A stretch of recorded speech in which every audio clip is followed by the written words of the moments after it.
My name is Jon Tiger. My mother named me Jonathan Tiger. The IRS knows me by Jonathan Tiger, but I'm Jon Tiger, full-blood Muskogee Creek Indian from Eufaula, Oklahoma. And Eufaula tribal town is my tribal town. Eufaula tribal town, and now they call it Eufaula Canadian tribal town because our tribal town is set up by the Canadian River, which in McIntosh County, Oklahoma. And so I'm today I'm 68 years old, and my birthday's next month.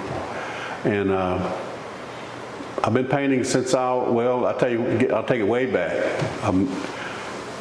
My grandmother and grandfather raised me, and they took me into their home.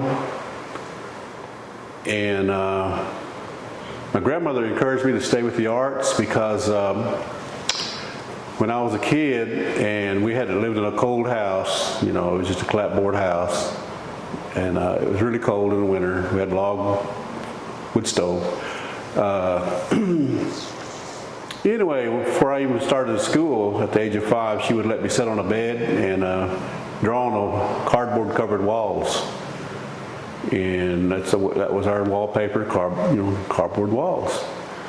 And she would let me draw on the wall and kind of entertain myself and something to do. I didn't have any toys. So the creativity was really first on my plate growing up. My grandmother was, she liked to sew, and she made a lot of quilts and did a lot of sewing our clothes through the years. She was very creative that way. And she's told me a lot of stories about her family life growing up. Her father, she was born in 1898, and so she related a lot of stories to her upbringing and growing up through her parents that told her a lot of things, and she passed some of that on to me. And so she told me that to take care of my hands, to take care of my head, because my brothers were boxers. And I lived out in the country and they lived in town with my mother. And so I was never able to go down to the gym with them. Except one time I snuck into town and went down, snuck into the gym with them, and they were sparring around, practicing sparring each other. And I could box at home with them, you know, I could do that. But I got with them other boys, I didn't know who they were. I just jumped in there and started. One boy knocked me down, and I was looking at the ceiling of the gym, and that was my last time even sparring like that. But my grandmother told me to go ahead and take care of my hands and take care of my head. And so she gave me confidence in drawing and doing the arts. And so I've been doing it, I've been drawing since I was 5 years old, if I can say that, because that's when I really first started touching a pencil and pen. And through the years, she's always tried to encourage me to just use your imagination and just draw things and draw things, you know, near to you or close to you, your heart. Which I think a lot of artists do anyway. So tell us about your imagination, how it came through in some of these pieces. All right. Growing up through the years, I'll do this for instance. Some of you, this one is, this is a stickball game before they begin to play the stickball. And you'll have the teams on this side and team on this side, they're all lined up. And this might be the west side, this might be the team east side, team east, team west. And this man in the middle, he's talking about the history of the game. He talks about the principles of the game, maybe some rules. And he goes all the way down the line here, he walks up there in the middle between them and just talks about the history of the game and what it means. And the game was called Little Brother of War, which means It was a physical game. You got to run. You got to, you got to be bloodletting. Might be blood involved. You get hit by those sticks, the blood's going to come out. It was a rough game, but it's still played to this day. And it's usually at the end of the ceremonial cycle, I would say October, they play different places in Creek Nation. But this guy here, he would be like, he would have the ball, he's got the ball in his pocket. Little bitty ball, I should have brought you a ball, but there's a little one like that. And then when he gets ready to start the game, he'll pull that ball out and throw it up in the air like you do basketball. And then when it goes up in the air, everybody goes after it with their stick. And so this is what this was about. And these on this side, these animals, these are the clans. I'm Raccoon Clan. This is my clan right here. And so you have alligator, beaver, raccoon, wolf. Then you have the deer, bear, quetzal or panther or tiger, bird. And this cloud here is the Wind Clan, which is the Wind Clan's the chief clan, you might say. This is done in pencil. I don't know if this is going to reflection on that or not, but this is what this is. Okay. Did your grandmother live long enough to see your art? Yes, she died in 1994 at the age of 96. Wow. She had glaucoma, and she slowed down after glaucoma because she couldn't work in the garden, and she liked flowers and sewing and everything. But go ahead, talk about this one. What about the pot? Well, okay, this is one of my latest ones too. This is a pottery, Muskogee pottery, I call it.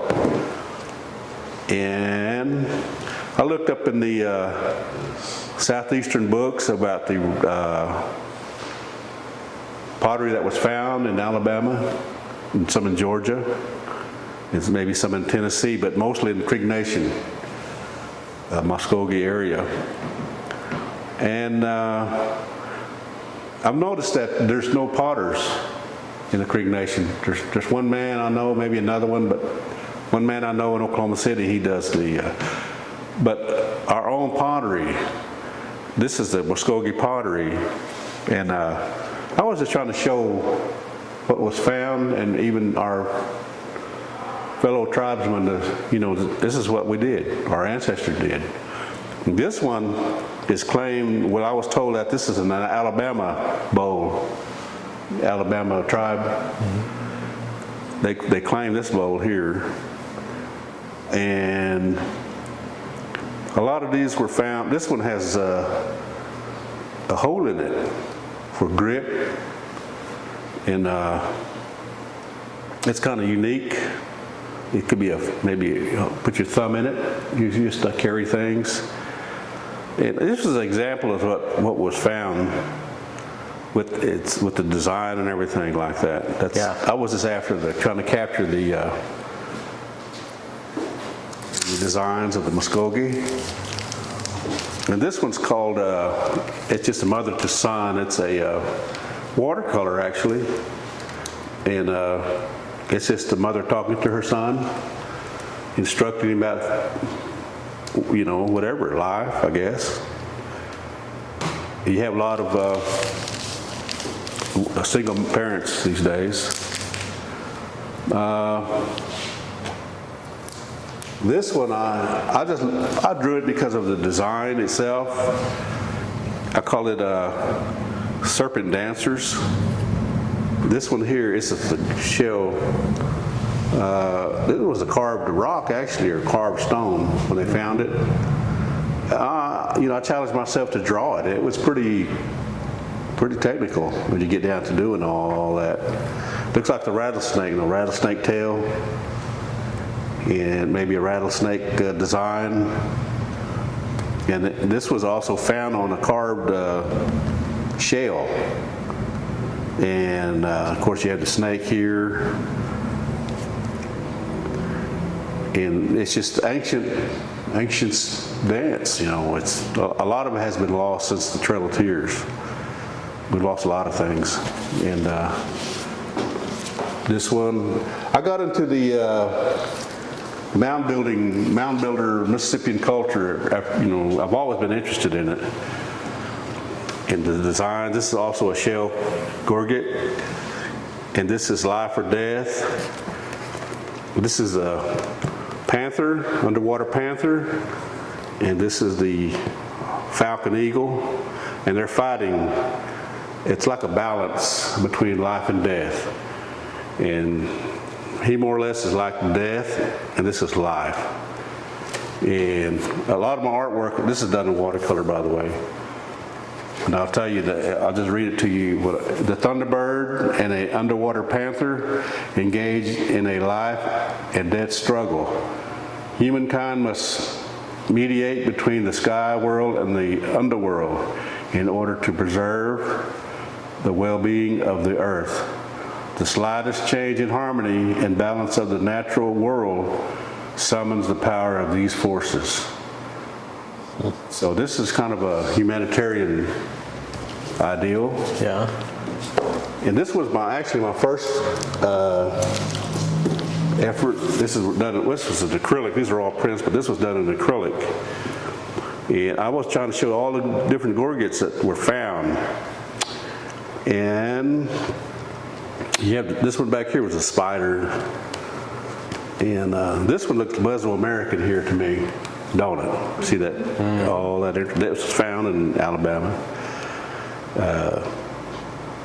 This one is the sun circle. Mm-hmm. 4 directions here means the center of the fire. They sit in 4 directions.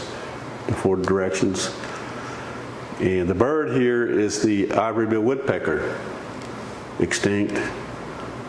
But this design here, I was told that that's a Yuchi design, okay? And it represents their 4 corners dance that they do now in their ceremonies. And this is the rattlesnake design gorget. And again, like a lot of these meanings have been lost. You're preserving them though every time you paint them. I try to bring it out to like to our festivals. People will have to see these, especially the kids. Yeah. I did this one called Gifts from the Water. And this was actually the same thing as that. It's just all the different gorgets have been found. And it comes from this conch shell. Conch shell comes from the Gulf Coast. I said this is my image about the different designs that were found in the southeastern United States and the Gulf of Mexico, as well as the Florida Peninsula. Conch shells were used to cut and make the gorgets itself, and artisans carved the intricate designs in them. This was a dangerous process as the dust of the shell cuttings was toxic. Breathing this dust could be deadly. And so anyway, this is my hand, by the way. And I did that just for myself, really, I mean, I like the colors and everything, and just I just like to do the designs, that's what I was really after. This one, I live in Eufaula, and I live only about an hour away from Spiral Mounds, eastern Oklahoma. And this. These were found on the site in the mounds area, the spiral mounds, and I call it the spiral celebration. And it's like when the village of Spiral was in its active cultural stage of its existence. Anyway, these were found there, and so I just added all these other designs in it, the man and the day and night, it's just. So have you had any formal training as an artist? Not really.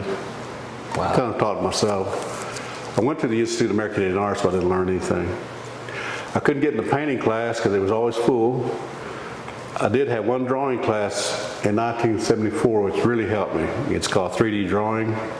It's like drawing a glass of water. That really helped me.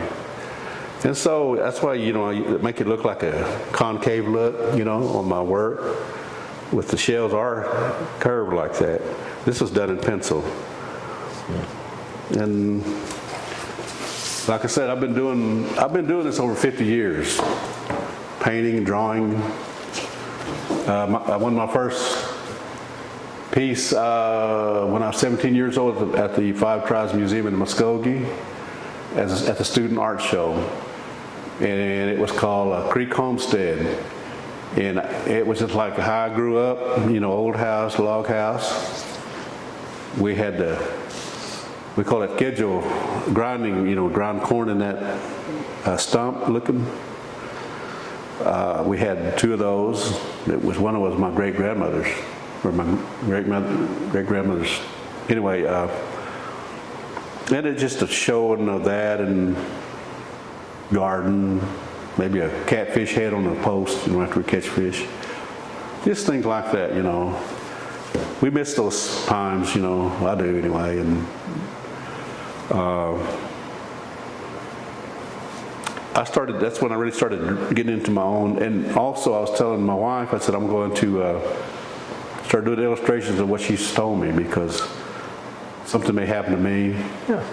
I may not be able to speak. Have you done any of those yet? Somewhat. I'll show you the book here in a minute, but this one is the Cahokia Mounds in Illinois. And this is done in acrylic. We go there every year. In fact, I'm going to go there next week in Collegeville, Illinois, just 10 miles east of St. Louis. Okay. This mound is here. It's called Monk's Mound. It's one of the largest mounds in North America. They have a nice museum there, but it's being renovated now. But this is my rendition of Monk's Mound, and I call it the New Moon Song. And I walk the property, and I just added these men in here and up here too on top.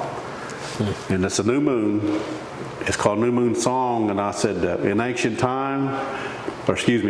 days, the moon was revered as a deity to tell man the time of renewal. The new moon was considered the new month's beginning. 4 men chant songs to the moon.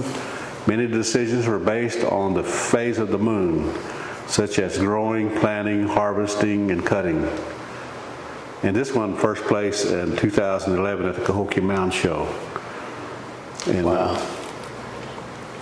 Anyway, this is my work. And tell us about this one. This one's recent. This was done about 2 months ago, actually.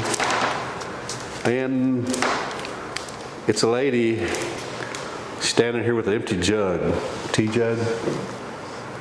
Man's up here on the wagon with his toilet, and he's scratching his head. And it says, "I said, get a jug of tea, not a chogaji." This is chogaji. This is what we call chogaji. It's a small little house. Is what it means, little house. He brought the little house. Yeah. I said, get a jug of tea, not a chogaji. So it's all tied down. And I said, you know, we got to have a little humor. Of course, this mule's cracking up over here. Well, is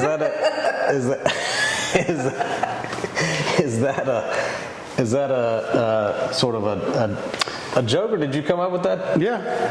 It's just this, you know, my hearing's not that bad, but sometimes it's not really what you hear either, you know. Jug of tea and chogaji, you know. I just said, well, anyway. That's great. Stuff like that, It's you know. brilliant. That's what I'm saying. This is a new print. I'm going to have a lot of these at the Creek Festival. Really? This is a print here, too. Oh, I love it. You know, I have different things like that. Especially that mule laughing. Yeah, I had to throw him in there. And of course, the dogs, we always have dogs around the house. Yeah, I've been doing, I have different, here's the ceremonial ground leader. Wow. He's a leader, and she's shaking the shells. There were cans. In this case, it's usually in the turtle shells, but this is the cans. And he wears that red jacket. There's just several things we hear. Here's one called Medicine Bird and the Healer. Oh, wow. This was a real popular one. And I will read it to you. It's the Medicine Bird and the Healer. This award-winning drawing shows a ivory bill woodpecker and a medicine man working together. The man administered the chant while the bird pulled sickness out of the human as it would pull a worm out of an old tree. It appeared in the October 2009 issue of Cowboys and Indians magazine, as well as the Native Peoples announcing the Cherokee Art Market. It's been awarded several places. Cherokee Art Market, Chickasaw, Santa Fe, Red Earth, Five Tribes, and in the Tulsa Indian Art Festival. Congratulations. So it's a pretty well celebrated piece. Absolutely. That was all in pencil. And this one is actually a large, it was a 30 by 24 painting. Now this one is like my grandmother, I call it the first day of school. And she's cleaning my ears out, see? And it's the actual size of the painting. And just things like that. This is what I'm going to get into is growing up. I like to do animals. This is a wolf. Spirit wolf, I call it. See the face here? Mm-hmm. The face in here.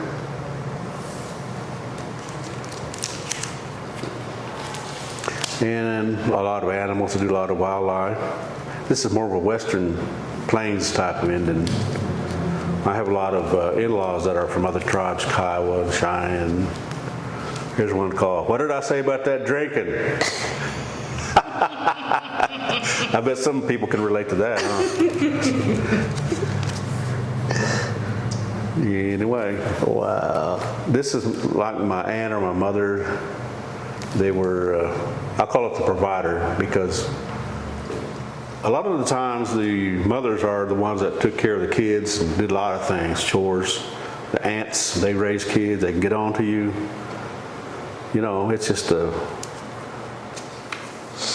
she's called the provider. Here's that small version of the gift from the water. This one is a Vietnam veteran emblem right here. The colors, that's an honor to the Vietnam veteran. Yeah, rattlesnake gorget. This is what they call that rattlesnake design here. And I just added the rattlesnake around it, you know. And this one's just for fun, really. It's just 4 designs, men sing. I call it 4 wind songs. They're singing. And that's the actual size of the artwork itself.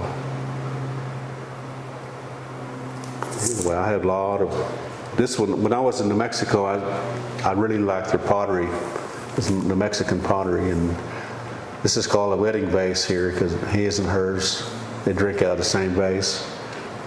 My grandmother had this Acoma pottery like this one, and I just drew that. And there's a face right here, profile. You see it? Eye, nose, chin. We'll put this back on a little closer, make sure it doesn't pop off you. There we go. All right, keep going. Oh, well, Let's see what else is in here. I have several things. I got 4 or 5 books I brought with me, and this is the mother and child. This was just the catfish, eagle catching the catfish. Stickball game again. This is how the goals look when they play stickball.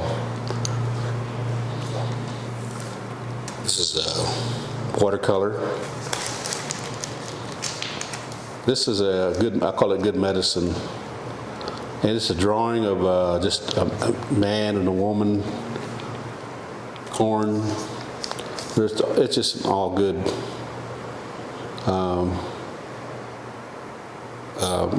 subject matters here. This is like the water bird flying up in the air, the white crane. White crane is like a peace feather or a peaceful bird. This is a miniature. This is the size of the actual piece. There's a stomp dance. There's your leader right here, shell shaker. Are you familiar with Okay, you have man, woman, man, woman, man. This is what that is. Wow. Yeah, I paint with a magnifying glass. And this is my nieces. They're Choctaw, and she's going to graduate next year. High school, and this little girl, they were when they were babies. What a great thing for them to have. And I give the original to the mother. And this one won Best Representation of Children at the Red Cloud Art Show. Wow. Maybe 6 years ago, I think. There's the bear. Some people are bear clan, and some people just like bears, you know, eagle feather. Where's the raccoon at? Oh, he's in the other book, I believe. She's digging wild onions. That's a kind of a spring ritual. We have onions. I don't know if you have onions in Georgia or not, but we have our annual onions here in Oklahoma, East Creek Nation and Cherokee Nation. There's a raccoon. There's my... That's your clan coming out of that tree. Woodco. We call it Woodco. Woodco is a raccoon. These are just white buffalo with 2 cardinals. The cardinals is kind of like a good omen, good luck, I guess you might say. And of course, this is like a Valentine's scene. This is my wolf. He's howling. This was done in watercolor. She's stirring pot. Might be a corn soup or something on the outside cooking. And this guy's a hunter, mighty hunter. He's looking this other way, and the squirrel's coming this side.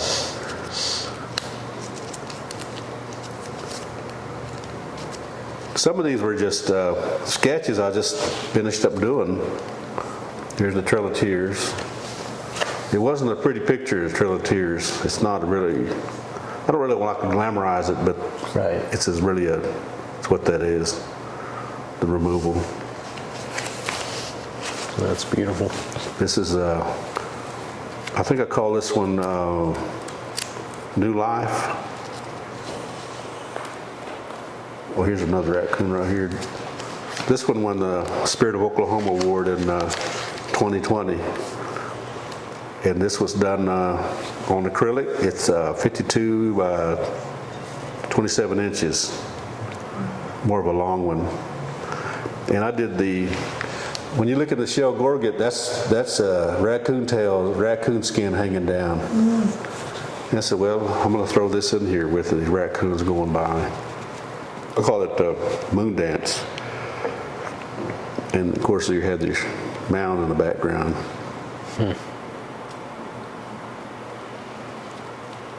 And this one's also up there at the new Council Hospital in Tulsa. They acquired it.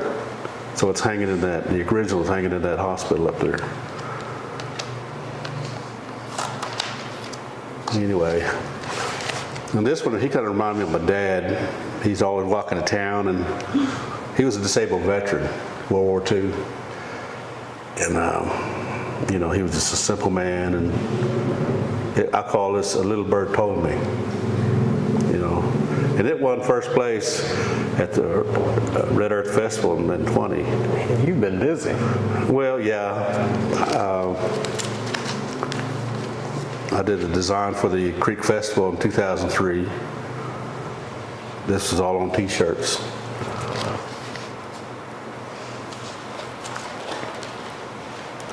And this one is Chito Harjo, that white people call him Crazy Snake. But Chito Harjo was a patriot of the Muskogee people, meaning after the removal and we were settled in Oklahoma, they made us go to Fort Gibson, and from Fort Gibson some went towards Tulsa and some went to the south, and that's where we live in the south. He's actually from Henrietta, Tiger Mountain area on I-40. And he's from Hickory Ground. There's a lot of stories about him. He's my grandmother's father knew him. They were good friends. He was a Union soldier in the Civil War. But after the government gave families maybe a cow, a hog, maybe a horse, you know, as ration, people were coming stealing them from people. And you had people living out in the countryside that were just by themselves. You know, might be an old woman, that's her land, that's her house, but people would steal it from her. So he would go to appeal to the Senate committee in Tulsa. And then he went all the way to D.C. saying that the conditions of our Muskogee people are deplorable, you're just being stolen, you know, everything's just not good. So he appeals to the politicians in Tulsa and D.C. And it was an ideal at that time that all these Native American leaders were speaking up. Sitting Bull, Geronimo. If they spoke up, you'd be wiped out. They want to silence you. That's what they were doing to him. They were chasing him. They accused him of stealing meat out of a meat house, smokehouse, which he didn't know anything about. And anyway, that was their cue to discredit him, get rid of him. So he was on the run. And he would come around Eufaula a lot, where my folks were. They were all we called snake followers. And this was done in color pencil. They were all snake followers, and they believe in the traditional ways. Some went Christian ways, but he believed in the old treaties. He tried to get the government to adhere to the old treaties. Mm-hmm. And my grandfather was with him, and they got arrested and got sent to Muskogee County. Him and about maybe 20 followers. And later I was told they were sent to Leavenworth in Kansas. And I was reading my great-grandfather's papers. His name was Little Tiger. In our way, it's called Cottagy. That was his name, Cottagy, which means Little Tiger. Well, that was his. They were all together, and they asked him, he said, "Why do you think you're going to jail?" He said, "I don't know, but I'm standing on my treaty rights."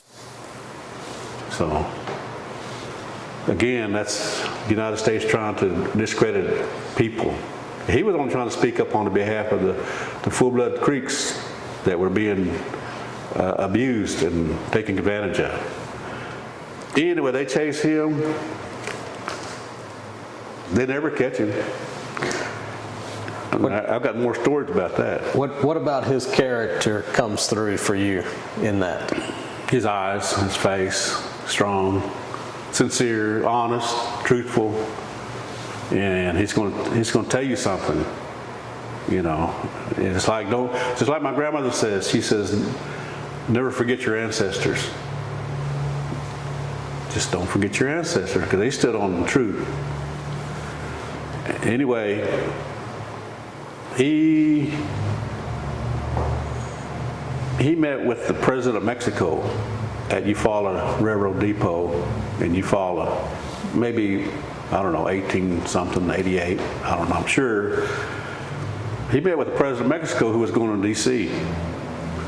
They stand on the depot, they stand outside the train talking, and the president of Mexico says, "I want to give the Creeks land in Mexico, since you guys are being accused up here and everything. We'll set aside land for you in Mexico." Anyway, after that visit, he wanted to go to Mexico. But they were chasing him, and he got wounded by the McIntosh County deputies, I guess. And everything was on horseback, okay? Now, nobody had no cars, it's horseback time. And they never catch him. And he holds up on the South Canadian River, just about where I live, up on that hill. They call it the Honeycomb Bluff. It's a cave. It's limestone rocks, and it just shows a lot of holes upon holes. The formation of geology, and he's up in there for a few days, and they're bringing him medicines to heal him so he can just move on. So he gets better, and he goes to Choctaw Nation. They come and get him, Choctaw Friend. They go all the way almost to Arkansas, a place called Smithville. It's north of Broken Bow. It's way down southeastern Oklahoma. But he goes down there, and they say that he died down there in front of Daniel Bob's house. That was his good friend, and he was a Choctaw man. Daniel Bob, he stayed at his house until they say he died down there, and that his grave's, he's buried south of Smithville.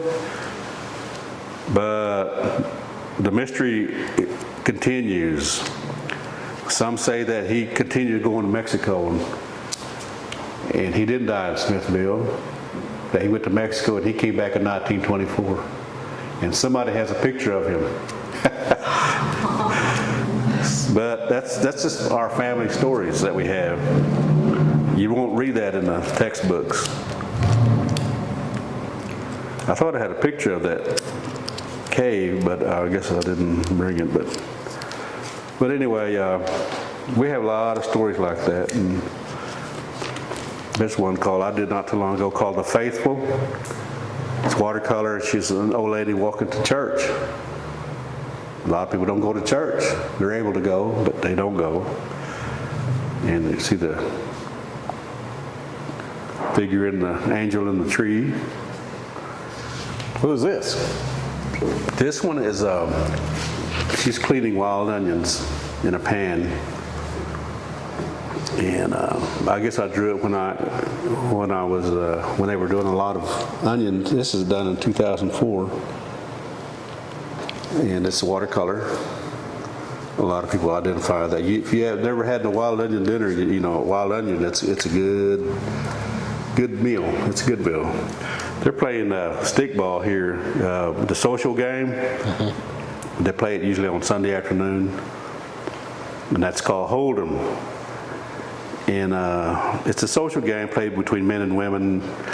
The men use the sticks to hit the fish up there with the ball, but the women can use their hands and throw and hit that for 1 point. So would you play growing up? I have played it, yes. Yeah. This one right here, she has that ball in her hand. She's fixing to throw up in here. And the women are holding these other men off just to keep her, so she can throw the ball, you know what I'm saying? They could use their hands, and they do use their hands now.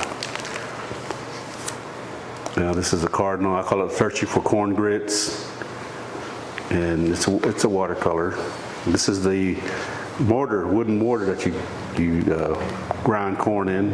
This is the stick that you pound with. It's called kedjo. And this one is actually a Choctaw stickball sticks, and the webbing is different. See, it's just a cross like that. The string, the net, that's just how they make it. And the balls are different. They're interwoven game balls. And my wife's Choctaw, so you know I've picked up some things off the Choctaw people. This is Welcome to My World, or Welcome to Our World. And this is just an acrylic painting of a grizzly bear, wolf, man, a bison. And a lot of people don't do the Canadian geese, but I thought it'd be nice. Just something different, you know. Canadian geese flying over. And here's one called Sacred Birds of the Mississippi. This is the ivory-billed woodpecker. And the white cranes flying across the sky here. And there's mounds in the background. This is just an imaginary place. I just wanted to showcase the bird. Yeah. This was done in 2012. And then yesterday and today, I still have a skull like this. I have an old skull, buffalo skull that's really heavy. And so that was my main object to paint this, so I just decided to put a live buffalo in the background with a face and the billowing clouds in the background. And this is done in acrylic. Many skulls may have been found in riverbeds. I know in Arkansas River next to Tulsa, city of Tulsa, they have found some buffalo skulls in that riverbed. Wow. In fact, my cousin's got one of those. This is just a simple painting of follows the buffalo. This is called Sacred Dream. This was done 2003, I believe. This was done in watercolor. It's not really in particular, but the pipe of peace is a symbol of understanding, and the half man, half buffalo skull is survival. The sun rises every day, and every day we need peace. And I call it Sacred Dream. And this one is called the Wichita. This is a Wichita village in western Kansas. It's like old corn that was been out there all winter long. And this bird comes through to eat the seeds and what they can find on the ground. And this has to do with western Kansas. I've seen these out here, the pheasants. I've seen them on the side of the road in western Kansas when you drive, they're out there eating that seeds on the ground. This was stickball stick, Creek stickball stick. I'm just showing, this stick was given to me by Tony Mitchell from Peach Ground. And he made the stick and he made this ball. And the ball is really a softer type of ball, but these strings, he said, it represents your mother's apron strings, you know, in remembrance. Because motherhood and female in the Creek Nation is very important. We hold them in high esteem. Women, they tell you what to do. We have to adhere to their advice a lot of times, you know, especially with deciding when to have something. You know, we don't take them for granted.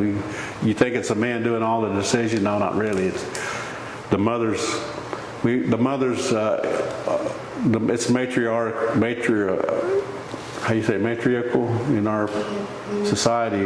We followed our mother's clan. Mm-hmm. Our mother's clan. I'm Raccoon. My mother was Raccoon. Her mother was Raccoon. Wind clan, that's the chief clan, the main clan. They really listen to her or them because they have the best, how you want to say it, they would have the best ideal or decision making that they can give because they are the main clan. Their decision is really held in high esteem. And you can see the importance of motherhood does come through quite well in some of your art pieces. This is the white buffalo. It says, many legends among the various tribes speak of the return of the white buffalo. It was considered to be an omen of religious significance for the people of the plains, Indians, both southern and northern tribes, a reawakening of spiritual awareness. So there have been some kind of buffaloes that are born white, but they turn brown when they get older. And some remain white all the way through life. And those are the ones that they really pay attention to and really observe as a religious omen. I don't know if you can see, this is kind of dark, but this is a night scene. This is how we bury our dead in houses like that. And if you go around, you see little houses in the cemetery like that. This right here is the Milky Way, and we call it the Spirit Road. We believe that they leave and they go on the journey on the Milky Way. And this one is an ink wash drawing of a rattlesnake. And I did this way back in the 80s. I had it put up for many years, and I said, well, I'm just going to make copies of it and see what happens. I like how it came out with the details right in here. And I was just messing around. What's your favorite medium to work with? Because I've seen watercolor, acrylic, pencil. Acrylic, well, pencil, really, yeah. Can be. Acrylic. This one is called It's kind of like the other one, but this is called, I said a bowling pin, not a, oh, I said a rolling pin, not a bowling pin. Man, it's kind of hard of hearing, I guess. Another miscommunication Yeah. between the two. She wants to lay that dough out on her hands, and he said, bring me a rolling pin, not a bowling pin. So stuff like that, you know. That's fun. Like I said, this one's called Grandmother's Kitchen or Grandma's Kitchen. Wow. It's an outdoor scene. A lot of it's been, you don't hardly see this anymore, but this is before air conditioners and fans. You know, you're outside working and you got arbor, brush arbor. And she's sifting the corn here, sifting basket, and it goes into the regular basket. You're separating the hulls. She's boiling water to put corn in it, and she's pounding the corn to make it grits. Pound it down to make it grits. What about the birds? Is that This scissor tail? Scissor tail, and it's our state bird actually. And I just find them beautiful myself. I was going to do this in color, but this ended up being in pencil. But I was going to do one in color. This is the old time house that they used to have, the split wood shingles and the log house. That's really something. And this is called Landlords. This is a colored pencil, actually, Prismacolor pencil. This is more of a Western tribe scene. It was done in Prismacolor. This is from pottery from Acoma, New Mexico pottery. I call it from Acoma Earth. And my grandmother, she owned this pot here. And I always looked at it. I said, I just added these other designs to it, these other potteries, you know, just to. This actually is a 36 by 24 drawing and half painting. This is done in pencil right here. The gray areas, it's all pencil shadows. And I just colored it in with the black and the tan colors. This is Mission of Peace, face in the background, buffalo here, and a slight profile here. This is done in acrylic, and what he's doing is carrying this peace pipe, and on this peace pipe, different colors of red, white, yellow, and black, and that represents the color of mankind. It looks a whole lot better when it's really big. And I have all these for, you know, I show at the shows a lot. So this is so Dance for the New Corn. These are corn stalks in the background. These what the ladies wear, the shell shakers. This is turtle shells here. Turtle shells, and the modern, more modern shell is the can, like tomato sauce can, milk cans. And they put holes in them, and it's just a lot louder than the turtle shells. Very loud. So this is done in pencil, and this is the Trail of Tears as well. I call it the Trail of the trail where many cried and died. And we had a lot of stories about that too. And this is called My Ground As You Follow. I was told that the little people helped bring the fire on the removal. And this fire was very important to our survival. It says my family stories are an important part of my art. The Indian removal stories vary from family to family, tribal town to tribal town. The Eufalis came from central Alabama, and with the Trail of Tears, many sorts of preparations were being organized for that particular task, walking across several states to arrive in Indian Territory. This acrylic painting, I depict 4 chosen men charged with carrying and feeding the fire on its journey. The main group of travelers kept their distance behind would light their evening fires from this entity. The little people were very instrumental in this task of moving the fire. They are depicted as the fireball or orbs early in the morning travel. So they got up early to travel. This is supposed to be a morning scene, but these are the little people. And it's sacrilegious to show little people, what they look like. So I use them in orbs. That's what I did here. So It's amazing. I've got lots of things to say about stuff, but Well, it sounds like the family traditions come through, the importance of motherhood come through. pretty much, yes. And my mother was very, my grandmother, she was very instrumental in my growing up. Yeah. Even trying to,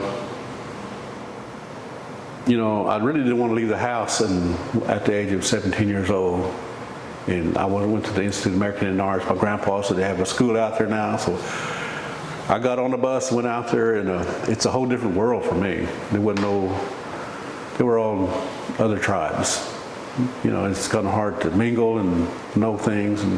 But I got along all right out there and everything. It's just a different world, New Mexico. And I finally met some Creek guys that were already at school out there. I was in the high school level and they were in the post-grad college level. And I met them, they were good friends to this day. And Ben Harjo Jr., he just passed away. And he went to the school there a few years before I did. But that influence, I know it influences art a lot because they do a lot of the modern contemporary work. Do a lot of acrylics and gouaches and a lot of design out there. They teach that out there, but I got out there and I didn't know what I was going to do, just draw. But I couldn't get in no classes, and I got in a pottery class. I didn't bring no pottery with me. I only got one bowl that I made, and that's 1971. And I was 17, so. But I won a lot of awards over the years, and went to DC twice. Went to Germany in 2003. We, as a group out of Broken Arrow, Oklahoma, we went, maybe a dozen artisans went to the Cell, Germany, which is a sister city to Tulsa. And we showed in a 1400 century castle, old castle, and we showed our work in there for a weekend. What an experience. It was a nice experience, and again, stranger in a strange land, but we made a lot of friends over there as well. Yeah. And plus you see with their culture as well, I think we were the fattest people there, because everybody in that village, they walk or ride bicycles. Even the old folks. Yeah. Look at us walking around barely getting our breath, That tells me a lot. But anyway, that's a different story. Love it. Well, thanks for coming today and showing and talking. And so the best way for us to reach you and to send people to you is to give them your phone number, have them text you. Yes, my number's 918-850-3806. Okay. And you can text me at that number. I'll be doing the Creek Festival here in June, the 22nd, 23rd, in Okmulgee, Oklahoma. And then I'm going to Cahokia Mounds June 2nd and 3rd, 4th, I believe, in Collinsville, Illinois. Then I'm going to do the Santa Fe Free Fair, or Free Market in Santa Fe, August 18th and 19th, 20th, and that's weekend. Then after that, I'm going to do the Choctaw Festival in Tuscaloosa, Oklahoma. That's a nice Labor Day weekend gathering. And then I do the Cherokee Art Market, October 14th and 15th at the Cherokee Hard Rock Casino in Tulsa. And then we do the Chickasaw Show in CSAM in Sulphur, Oklahoma in October the 21st, 22nd. I'm not real certain, but I'll be there. You got a packed calendar. Yes, I do. That's and great. We're going to be at the Southeastern Conference in Chattanooga, Tennessee later in October as well. Wow. I want to let Maven take a few photographs of All right. some of the things.